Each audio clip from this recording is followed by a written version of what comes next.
تعبير عن الفطرة وحتى قيل إن هو موجود في عدد من الشرائع ليس فقط في الإسلام.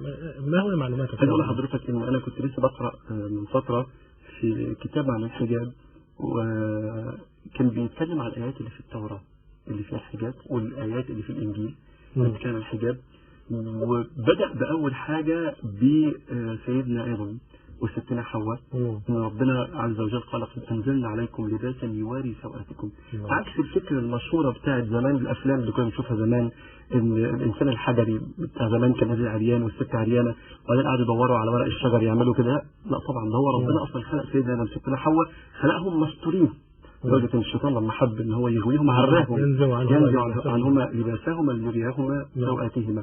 ففي الاخر هو اصلا الفكرة دي خاطئة وممكن يكون غيرنا هو اللي غذاها جوانا، ودي مش من ثقافتنا الإسلامية.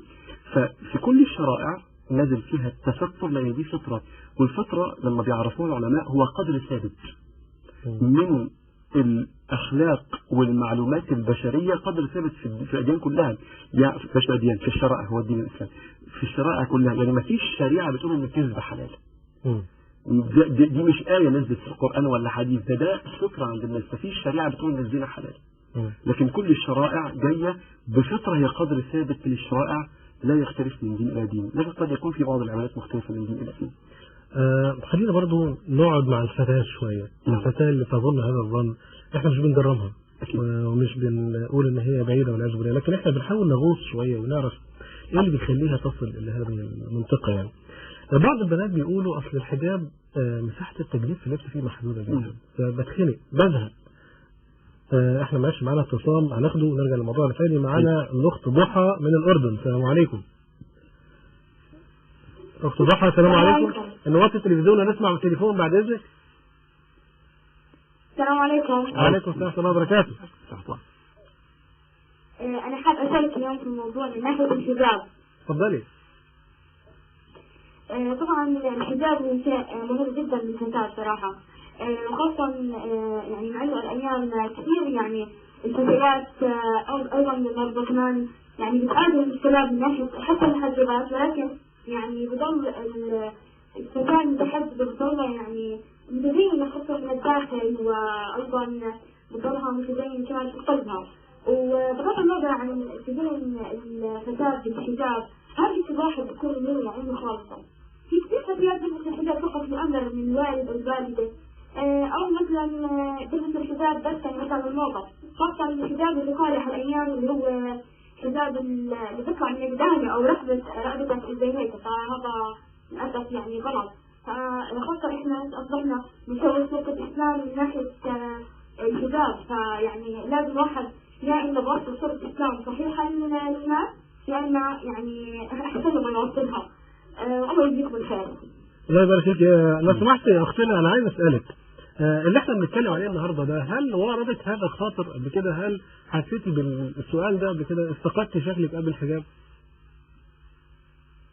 أول شيء الحمد لله يعني أنا صغيرة من الصف الثاني وأنا بلبس الحجاب، والحمد لله بدلت فيه أكثر وأكثر. الحمد لله أنا بلبس جلباب أيضا كمان، فيعني خصوصا مع اني كنت خايفه من البس جلباب، بس الحمد لله كثير انبسطت لما لبست الجلباب، وخاصه لما سلحت بالقران الحمد لله وكل شيء. هذا الكلام يعني والواحد ايمانه بالله يعني بيزيد اكثر مع لبس الحجاب، وشكل حتى يعني الواحد بتعرف كمان مش بيحكوا لك صلاه الفجر وجهك بزيد نوع، يعني وجهك بيصبح كانه يعني بيكون منور، فيعني هيك كمان الحجاب بنور الوجه، والجلباب بخليك مثلا بشكل أجمل طبعا في عيون الناس المسلمين فقط. أما في ناس مش مستعملين على الإسلام بشكل جيد طبعا يعني بيحكوا بقلوبهم نفس يعني هالرحلة، فأول سنة إن شاء الله والله يهدي الجميع بإذن الله. آمين يا رب آمين. تحبي توجهي الكلمة لأخونا مصطفى؟ إيه؟ معانا أخونا مصطفى حسني، تحبي توجهي له كلمة وتسألي على حاجة؟ أنا بحكي لك شكرا لك وعلى يعني كان بداية الشباب، خاصة في قنوات كثيرة من الإسلامية نسمع يعني قنوات يعني نسمع محاضراتك، وكنت فعلا يعني بارك الله فيك وكلماتك صحيحة يعني فعلا. شباب الأيام ما وصلوا إلى الفتاة المتحجبة ويعني إن شاء الله كل شاب يصير مثلا مثلك ويصير داعية للإسلام. بارك الله فيك. الله يبارك فيك. شكرا جزيلا، ربنا يبارك فيك. هي حقيقة برضه قالت كلمة جميلة قوي. هي فعلا واضح ان الحد لما بيقف عند منطقة الحجاب فقط بيظل دايما رايح جاي على المنطقة دي، منطقة ما قبل وما بعد، ما قبل وما بعد. لكن لما بيخش جوه خطوات بيعديها. بتبقى مسألة السؤال ده يبقى سؤال يعني سؤال خلاص بقى، ده كان زمان زي اي حد فينا.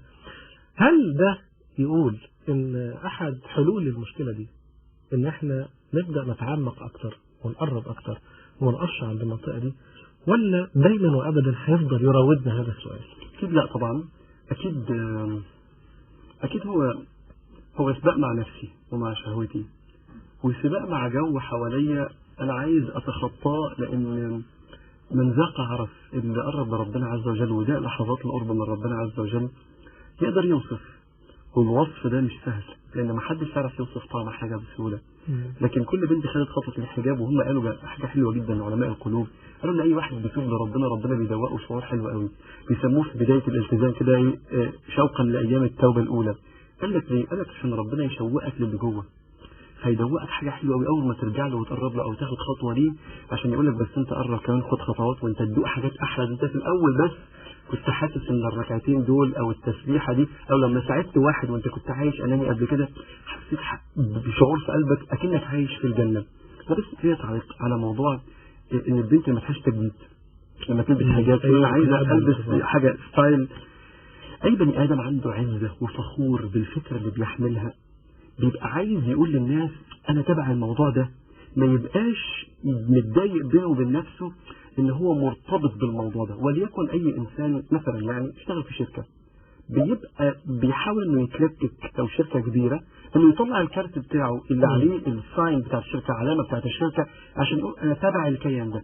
البنت المحجبه تبع الاسلام، هي مسلمه، الدين اللي ربنا عز وجل اختاره للكون كله وتوجه بالنبي عليه الصلاه والسلام. فكون ان انا لازم ابقى عارف مقامي، انا عبد، انا مش اكتر من انا عبد.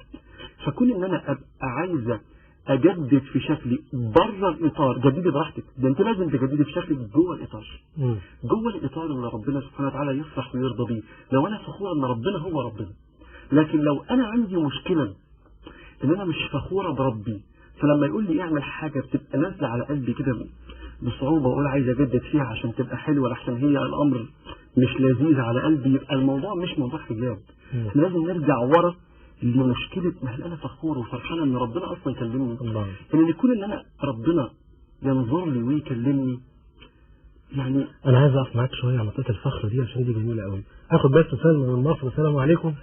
وعليكم السلام ورحمه الله وبركاته. سلمى انت كام سنه؟ انا 17. 17 سنه.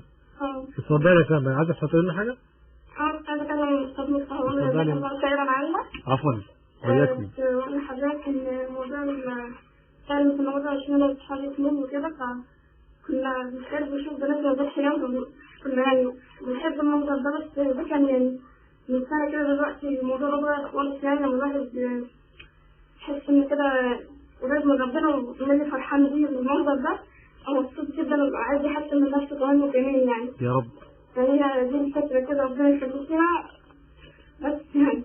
شكرا. هي جميلة، سعيد جدا يا سلمى ان انت يمكن اول حد يكلمنا بصراحة وبصدق عن هذه الحالة. كل اللي فاتوا كانوا مختلفين. سلمى انا يعني احكي لي بقى عشان نفيد اخواتك اللي هم بيمروا بالتجربة دي، ازاي قدرتي تتخطي الاحساس ده؟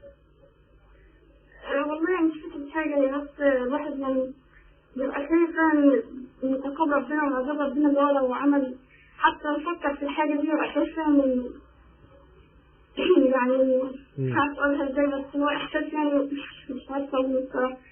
احساس الواحد يذوقه. الواحد لما يذوقه مش عارف يتكلم عنه ازاي، بس هو الواحد حاسس كده ان ربنا عايش كده، وبس كده تبقى